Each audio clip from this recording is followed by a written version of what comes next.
আসসালামু আলাইকুম ওরহমতুল্লাহি আবারাকাতু। আশা করি আল্লাহর রহমতে সবাই ভালো আছে।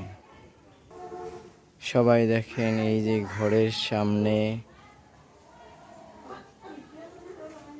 গাছ লাগানো হয়েছে, পেঁপে গাছ,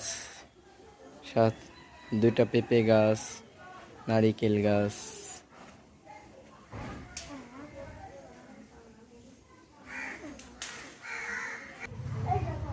দেখেন, ঘরের সামনেই লাগানো হয়েছে কত সুন্দর একটা লিচু গাছ।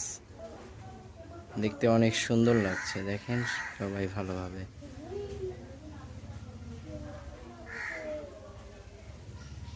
গাছটা মোটামুটি ভালোই বড়, সুন্দর।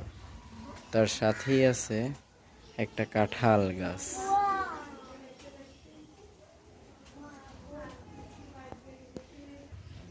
সকলকে অসংখ্য ধন্যবাদ।